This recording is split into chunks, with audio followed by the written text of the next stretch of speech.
열왕기상 12장 1절부터 15절까지입니다.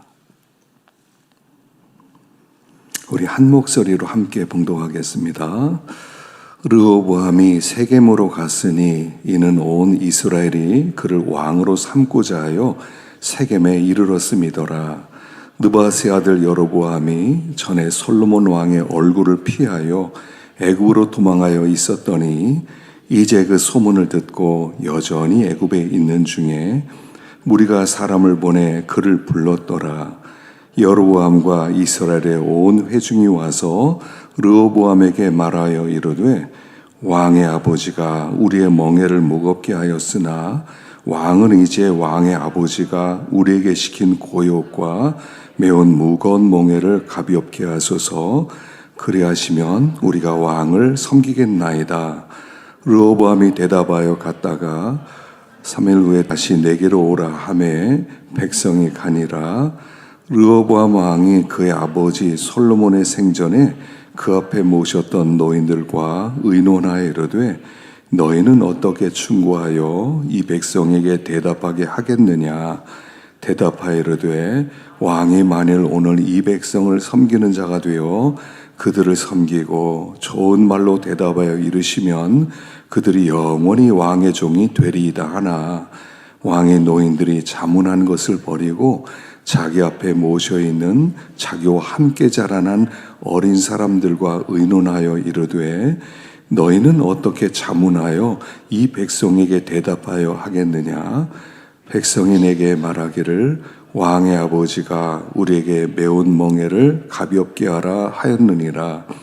함께 자라난 소년들이 왕께 아뢰어 이르되 이 백성들이 왕께 아뢰기를 왕의 부친이 우리의 멍에를 무겁게 하였으나 왕은 우리를 위하여 가볍게 하라 하였은즉 왕은 대답하기를 내 새끼손가락이 내 아버지의 허리보다 굵으니 내 아버지께서 너에게 무거운 멍에를 매게 하였으나 이제 나는 너희의 멍에를 더욱 무겁게 할지라. 내 아버지는 채찍으로 너희를 징계하였으나 나는 전갈 채찍으로 너희를 징계하리라 하소서.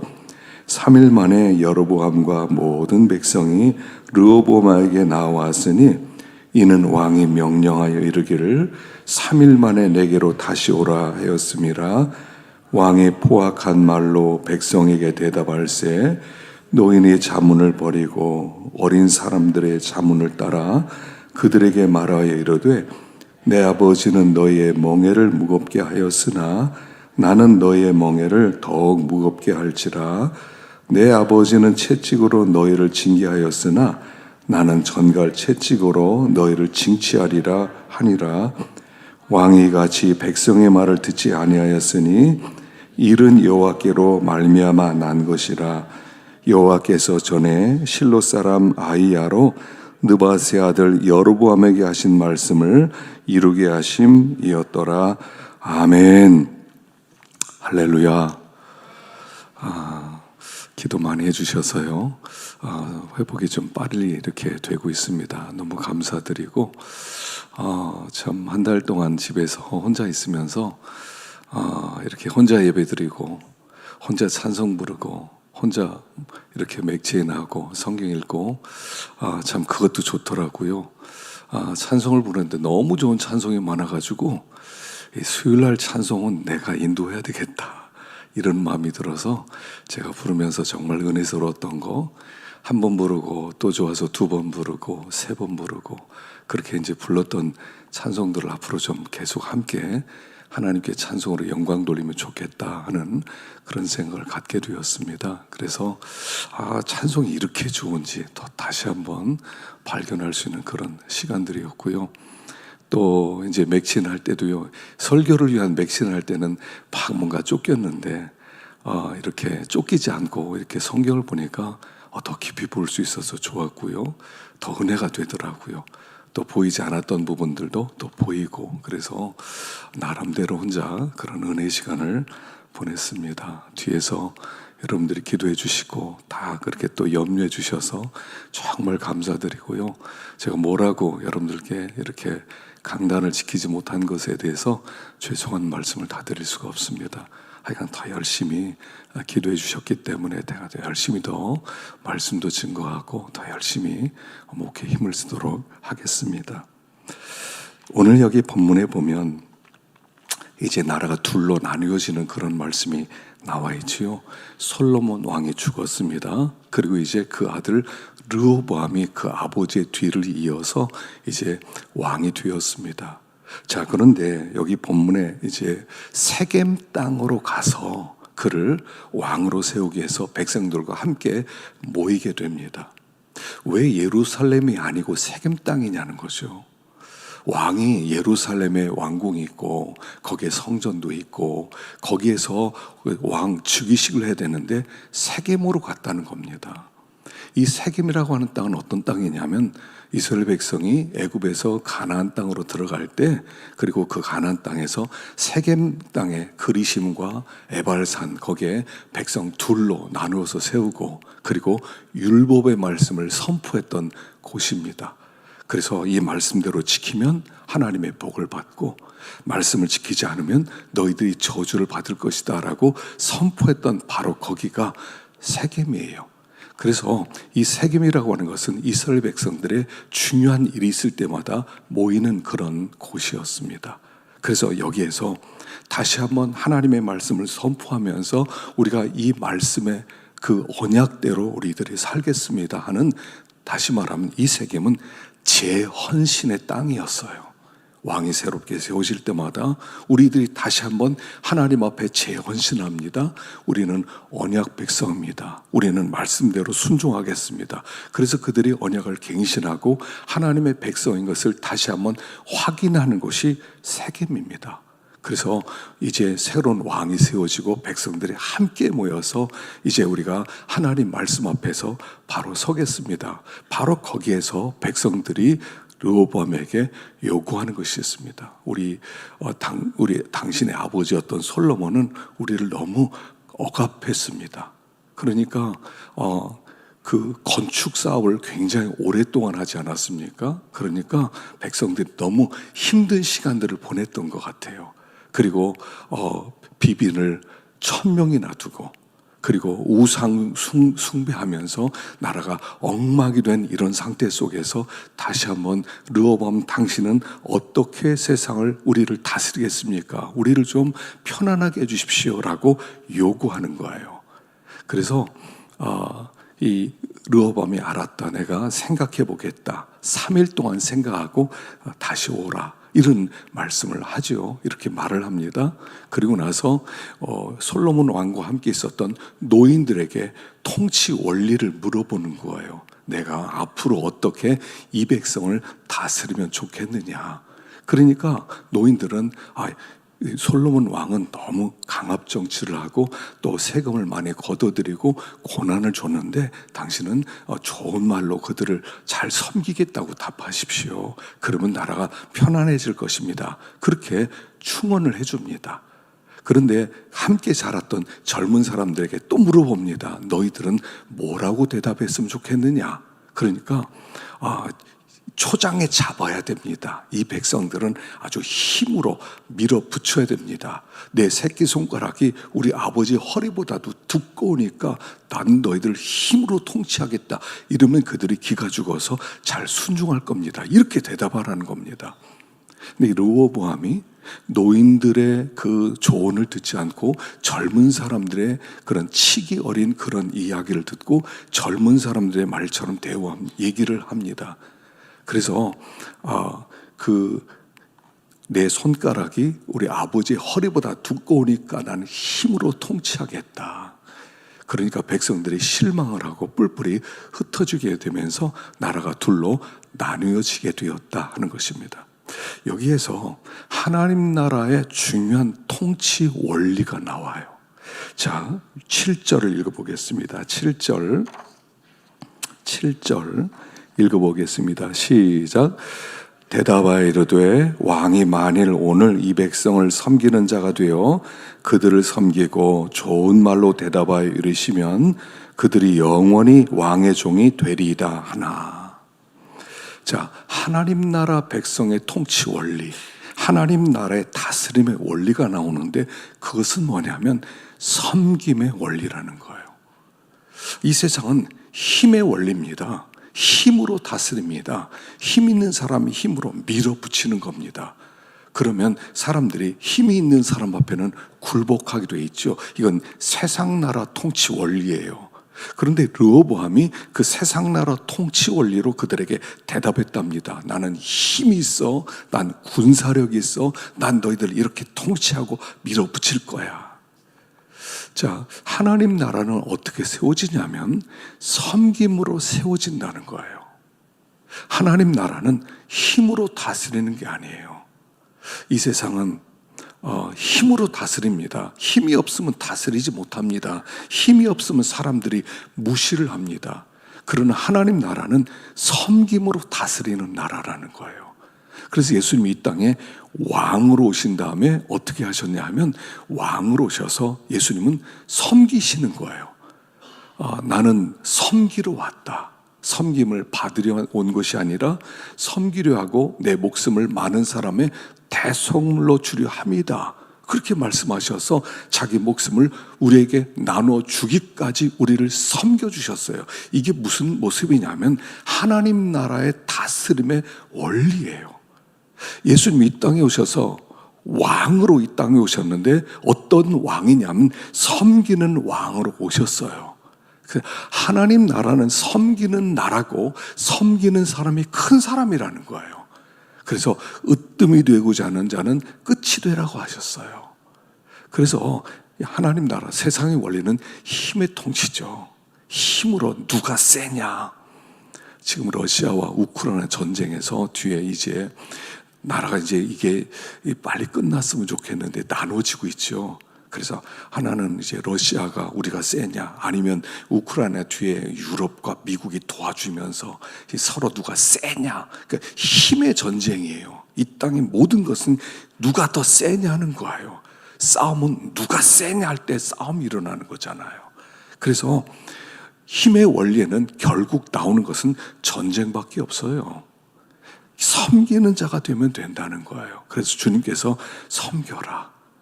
섬겼을 때 가장 큰 자가 되는 거예요. 하나님이 그를 가장 높여주세요. 가장 많이 섬긴 자가 가장 높은 자리에 올라가는 게 하나님 나라란 말이죠. 왜냐하면 하나님 나라는 사랑의 나라거든요. 사랑이라고 하는 것은 뭐냐면 섬기는 거예요. 내가 당신을 섬기겠습니다. 섬김으로 말미암아 우리가 하나님 나라의 왕노릇하는 거거든요. 그래서 하나님께서는 우리에게 섬겨라. 이 하나님 나라 통치 원리가 섬김의 원리인데 그는 힘의 원리로 다스리려고 했을 때 나라가 나뉘어지게 됐고 잘못하면 전쟁도 일어나려고 그랬었죠. 여러분 섬김은 하나 됩니다. 그런데 힘의 원리를 가지고 나오면 싸우게 되는 겁니다. 그래서 자꾸 섬기는 사람이 돼야 돼요. 섬기다 보면 사람들이 무시합니다. 저건 힘이 없으니까 저렇게 나오는 거야. 근데 사실은 섬기는 사람이 더 훌륭한 사람이고 더 큰 사람인 거예요. 그래서 여기에 이 르호보암이 젊으니까 철이 없어서 막 힘으로 내가 이렇게 다스리겠다, 힘으로 뭐 하겠다. 그러다 보니까 이렇게 어려운 지경에 빠지게 돼 있었죠. 그래서요, 자꾸 섬길 수 있어야 돼요. 좀 철이 든다, 섬길 줄 안다는 거예요. 요즘에 손흥민 축구선수 아버지 손정웅 씨가 쓴 책이 있거든요. 기본이 가장 중요하다, 이런 책인데요.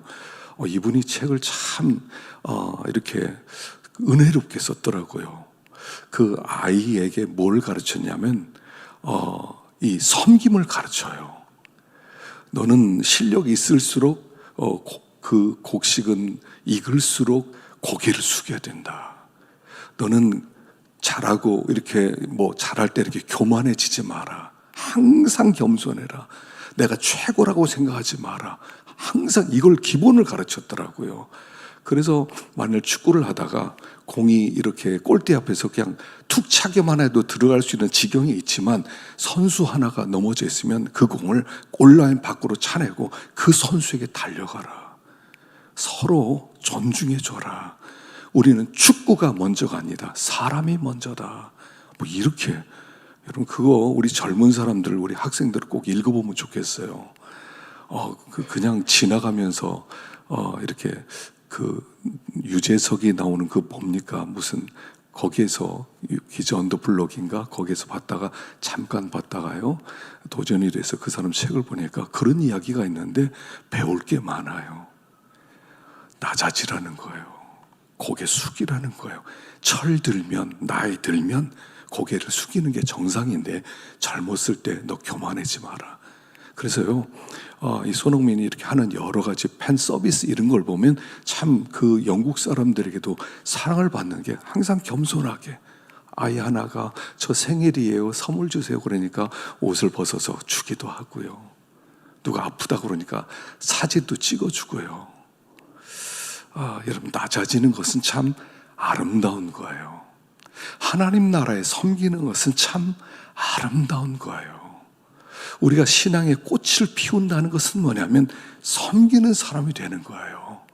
그래서 섬김으로 말미암아 하나님 나라가 세워지는 거죠. 르호보암이 이 젊은 사람들의 말을 듣고 힘의 원리, 세상의 원리로 통치하려고 했을 때 나라는 갈라지고 말았다 하는 것입니다. 자, 그런데 여기 굉장히 중요한 말씀이 하나 나옵니다. 15절을 한번 보겠습니다. 15절 시작. 왕이 이같이 백성의 말을 듣지 아니하였으니 일은 여호와께로 말미암아 난 것이라. 여호와께서 전에 실로 사람 아히야로 느바세 아들 여로보암에게 하신 말씀을 이루게 하심이더라. 나라가 둘로 나누어졌습니다. 근데 이 나누어진 것이 하나님이 계획대로 된 것이라는 거예요. 아히야 선지자를 통해서 여로보암에게 내가 10지파를 너에게 줄 것이다 라고 예고한 대로 되었다는 것입니다. 참 어떻게 이래요? 르호보암이 결정하지 않았습니까? 내가 섬기겠습니다. 그러면 하나 되는 건데 나라 나누어지지 않는데 어떻게 젊은 사람들의 말을 들어서 난 힘으로 다스리겠다. 그래서 나라가 나누어졌는데 나누어지고 보니까 이게 하나님의 계획이었다는 거예요. 하나님 원래 그렇게 하려고 했다는 거예요.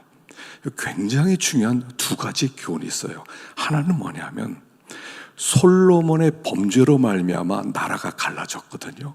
하나님이 그렇게 하셨어요. 솔로몬의 마지막에 범죄했기 때문에 내가 이 나라를 둘로 너의 아들 돼서 나누게 하겠다. 그래서 나눠진 거예요. 자, 솔로몬이 한 일들, 그 흔적이 아들 돼서 열매로 맺혀지더라는 거예요. 솔로몬이 우상을 섬기고 하나님을 떠났더니 그 열매가 자손대 그렇게 맺혀져서 나라가 갈라지고 한 지파만 다스리게 되었다는 거예요. 아버지의 믿음의 흔적이 자손에게 열매로 나오더라는 거예요. 여러분, 우리 부모인 우리가요, 우리의 열매를 자녀들이 먹는다는 것을 알아야 돼요. 근데 또 한 가지는 어떤 열매냐면, 그런데 내가 다윗을 봐서 한 지파는 남겨주겠다. 다윗의 믿음의 열매 때문에 그나마 한 지파라도 유지하는 것이다 라고 말씀을 하셨다는 거예요. 그러니까 솔로몬의 그 흔적, 믿음 없음의 흔적, 하나님을 떠난 흔적이 이 아들에게 저주로 찾아왔고, 할아버지 다윗의 그 믿음의 열매 때문에 그나마 한 지파라도 왕으로 유지할 수 있었다는 거예요. 우리 부모의 믿음이 얼마나 중요하냐는 거예요. 나는 이렇게 살지만 넌 나중에 믿음 생활 더 잘해라. 이건 안 통한단 말이에요. 우리 아이들의 자녀들의 삶의 모습은 내 믿음의 열매들이 자손들에게 맺혀진다는 거예요. 과연 나는 어떤 열매들을 우리 아이들에게 주고 있느냐는 겁니다. 그만큼 중요하다는 거예요. 아들은 아들, 나는 나, 너는 너대로 살고 나는 나대로 살, 이렇게 되는 게 아니에요. 내 믿음의 열매가 자손들에게 맺히고 있는 것을 보여주고 있는 거예요. 또 한 가지는 뭐냐면, 자, 그런데 이 하나님의 계획은 그 믿음의 열매를 그가 먹게 하는데, 르호보암이 그때 그냥 젊은 사람의 말을 듣지 않고 노인들의 말을 내가 노인들의 말을 듣고 내가 이렇게 잘 섬겨야 되겠다, 이렇게만 답했어도 그 나뉘어지지 않지 않습니까? 그런데 어떻게 이렇게 그들이, 이 르호보암이 젊은 치기 어린 그런 어린 아이들의 그런 말을 듣고 그 충고를 따라서 이렇게 대답했냐는 거죠. 그게 하나님의 계획 속에서 되어진 일이라는 거예요. 우리가 바로왕 얘기 때 바로의 강팍함, 우리가 지난 맥체내에서 출애굽기에서요 계속 그 앞부분에서 나온 얘기가 그 얘기가 아닙니까? 하나님이 바로왕을 강팍해 하였으므로 그가 마음을 돌이키지 않았더라. 강팍해 하였다. 하나님이 강팍해 하였다는 거예요. 그러니까 하나님이 너 강팍해져 그런 뜻이 아니라, 원래 바로는 강팍해요. 원래 사람은 강팍해요. 원래 사람은 교만해요. 원래 사람은 자기 칭찬은 명예, 영광에 우리는 약해요. 원래 인간의 그래요. 그런데 하나님이 그에게 마음을 돌이키는 은혜를 주지 않았다는 거예요. 마음을 감동시켜서 내가 이렇게 하면 안 되겠다, 이스라엘 백성 좀 보내야 되겠다, 하나님께 더 혼나기 전에 빨리 자유를 줘야겠다, 이런 마음을 하나님이 안 줬다는 얘기예요. 지금 르호보암이 노인들의 말을 들어야 되겠다, 하나님이 그 마음을 움직여 주셨다면, 하나님이 그 마음을 감동시켜 주셨다면, 내가 우리 아버지가 진짜 힘들게 하긴 했지, 내가 이 백성 잘 섬겨야 되겠다, 그런 마음을, 감동을 하나님 주시기만 했더라면 나라는 나눠지지 않았단 말이에요. 이게 하나님의 주권 아래 있다는 겁니다. 자, 보세요. 우리의 마음은 나에게 있는 게 아니라는 거예요. 하나님께 달려 있다는 거예요. 하나님이 내 마음을 만져주시면, 인간은 원래 교만하잖아요. 인간은 내버려두면 무조건 교만의 길로 가요. 인간은 내버려두면 망하는 길로 가요. 그게 인간이에요. 그냥 내버려두면 그냥 하나님이 기뻐하지 않는 길로 가는 게 나예요. 그게 내 본능이에요. 그런데 하나님이 마음에 감동을 주셔서, 그러면 안 되지, 내가 그 길 가면 안 되지, 내가 이 길을 가야지, 내가 백성들을 사랑해야지, 하나님이 이 마음을 주시기만 했더라면 그 길 안 갔을 거란 얘기예요. 인생의 일이 나에게 있는 게 아니라 하나님께 달려있다는 게 이런 뜻이에요. 인생은 내가 선택해서 가는 게 아니에요. 나는 뻔한 길을 가요. 나는 하나님 기뻐하지 않고 저주받고 교만한 길을 가게 돼 있어요. 그런데 하나님이 우리를 감동시켜 주시면 그 길을 가지 않고 이 길을 갈 수 있는 복된 길을 갈 수 있다는 거예요. 그래서 우리의 마음을 하나님이 만져주셔야 돼요. 만져주셔야 돼요. 이 르호보암의 이 강팍한 마음을 하나님이 내버려 두셨다는 거예요. 그래, 가라. 그랬더니 그 길을 가더라는 거예요. 그래서 하나님의 예정과 주권 아래서 되어진 일이더라 하는 얘기가 나오는 거예요. 그래서 항상 우리가 기도해야 돼요. 내일 내일 새벽에 맺힌 말씀도 뭐냐면, 등불이 꺼지지 않도록 불을 붙이라고 그랬어요. 항상 순전한 기름으로 그 성막 안에 등잔대에서 불이 꺼지지 않게 해라. 우리 마음 가운데 성령의 불이 꺼지지 않게 해라. 은혜 불이 꺼지지 않게 해라. 그래서 그 불이 항상 타오를 때, 은혜로 충만할 때 하나님이 우리 앞길을 인도해 주시는데 복된 길로 우리를 감동 주실 것이다 한 그런 말씀이란 말이에요. 이 르호보암은 아버지로부터 아마 좋은 영향을 받지 못했을 것 같아요. 은혜 충만한 삶을 살지 못했을 것 같아요. 아버지가 선한 영향력을 끼치 못하고 우상을 섬기고 또 많은 비빈을 두고 하다 보니까 아마 은혜스럽지 못한 삶을 사니까 아마 이 길을 가게 된 것 같아요. 그래서 하나님이 우리 마음을 성령으로 밝혀주시도록 기도하고, 그래서 하나님이 밝혀주시면 하여간 어떤 길을 선택했는데 하여간 갔더니 복의 길이에요. 복의 길이에요. 갔더니 어떤 길은 저주길이에요. 재앙의 길이에요. 그래서 하나님이 우리 마음을 만져달라고. 왜냐하면 우리는 모르거든요. 미래를 몰라요. 이 길을 택해서 결론을 모르고 이 길 택해서 결론도 몰라요. 하나님이 그래서 복된 길, 하나님께 선한 길을 주시도록 늘 성령의 감동을 우리들이 구해야 될 줄로 믿습니다. 세 번째는요, 여기 28절인데요. 28절 읽어보겠습니다. 시작. 이에 계획하고 두 금송아지를 만들고 무리에게 말하기를 너희가 다시는 예루살렘에 올라갈 것이 없도다. 이스라엘아, 이는 너희를 애굽 땅에서 인도하여 올린 너희의 신들이라 하고 하나는 베델에 두고 하나는 단에 둔지라.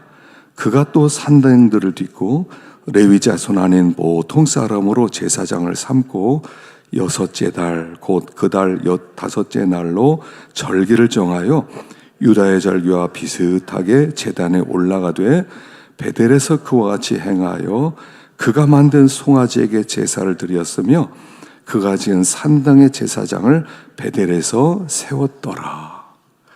자, 이제 나라가 나뉘어졌습니다. 르호보암은 유다 지파 한 지파의 왕이 되고 여로보암은 10지파의 왕이 됩니다. 하나님께서 약속하셨어요. 그 약속이 열왕기상 11장 38절인데 읽어보겠습니다. 시작. 내가 만일 내가 명령한 모든 일에 순종하고 내 길로 행하며 내 눈에 합당한 일을 하며 내 종 다윗이 행한 것 같이 내 율례와 명령을 지키면 내가 너와 함께 있어 내가 다윗을 위하여 세운 것 같이 너를 위하여 견고한 집을 세우고 이스라엘을 내게 주리라. 이게 여로보암에게 주신 말씀이에요. 내가 너를 왕으로 세우겠다. 그런데 네가 내 말을 순종하고 내 길로 행해서 내가 합당하게 살면 다윗의 길만 걸어가면 너를 아주 부흥하도록 솔로몬에게 주었던 그 복을 너에게 주겠다고 하나님이 약속하셨어요. 그 약속을 받고 왕이 되었는데 정작 왕이 되고 보니까 이게 불안한 겁니다. 정통성이 없잖아요.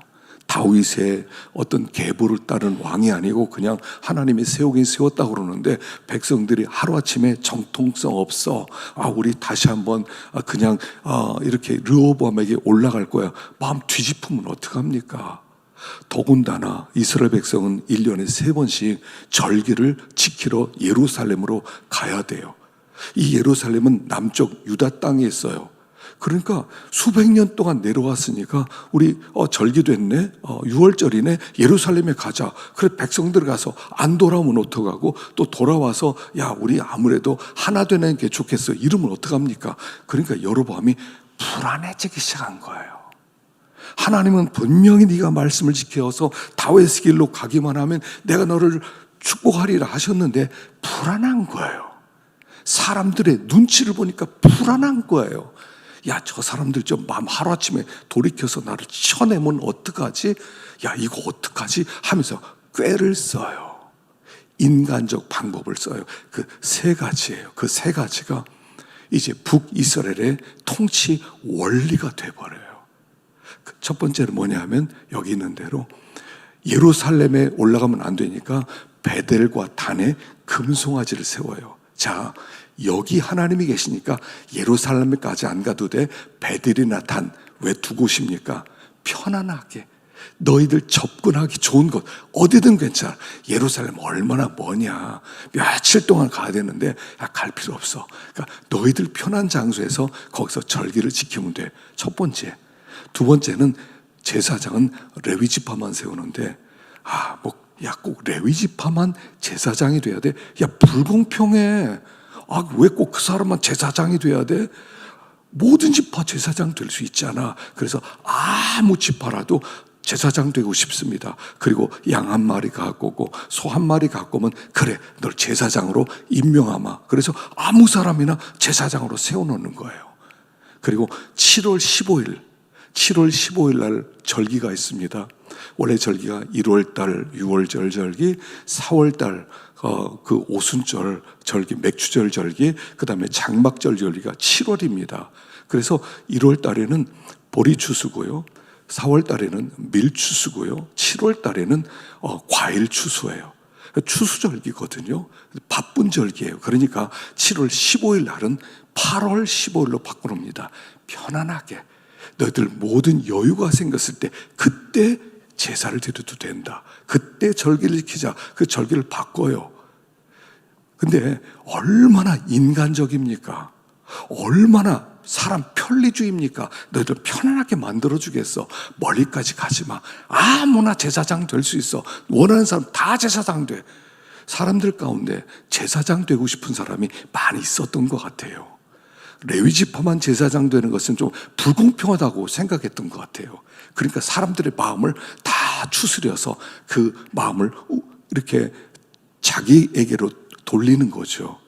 인간적 방법, 인본주의로. 이게 가장 중요한 멸망의 원인이 되는 거예요. 사실은 가장 나라를 든든하게 세우기 위해서 통치 철학을 만들었는데 이것은 하나님의 말씀의 정면으로 위배되기 때문에 결국 망하는 길로 가는 거예요. 그래서 성경에서는 두 가지 길로 다윗의 길을 가느냐 여로보암의 길을 가느냐. 다윗의 길은 하나님의 말씀대로 갑니다. 이 말씀대로 믿음으로 순종합니다. 어떻게 되더라도 하나님만 의지하겠습니다. 다윗의 길이고 여로보암은 인간적인 방법으로 자꾸 인간적인 꾀를 써요. 수단을 동원해요. 말씀과 관계없어요. 하나님을 믿지 않는 길이 있다는 거예요. 다윗의 길이냐 여로보암의 길이냐 두 길로 나뉘어지는 거예요. 그래서 하나님이 평가는 항상 열왕기에서 이 사람이 다윗의 길을 갔다, 이 사람이 여로보암의 길을 갔다 이렇게 둘로 나눠버려요. 어떤 길을 가느냐 하는 것이죠. 여로보암이 만일 하나님의 말씀을 붙들고 솔로몬처럼 하나님 앞에 기도하고 말씀대로 순종하겠습니다 했더라면 백성들의 마음은 흔들리지 않았을 것이고 더 충성스러운 풍성한 나라가 되었을 거예요.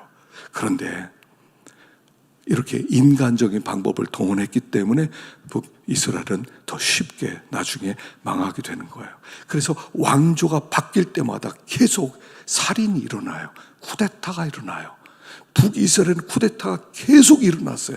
왕조가 바뀔 때마다 왕을 죽여버려요. 그리고 새로운 왕이 탄생하고 새로운 왕이 탄생하고. 왜냐하면 하나님의 말씀을 떠났으니까. 우리가 말씀대로 걷는다는 것은 쉬운 일은 아니에요. 말씀대로 순종하고 내 하나님 우선주의로 살겠다. 쉬운 일이 아니에요. 오늘 수요일 날 이렇게 많이 나오셔서 정말 제가 마음에 기쁨이 있습니다. 제가 이렇게 예배 드릴 때 꼭 이렇게 보거든요. 보는데 아무래도 제가 없으니까 많이 또 이렇게 좀 줄어들고 그러더라고요. 일 다 마치고 수요일 날 예배 드리러 나와보세요. 얼마나 피곤해요.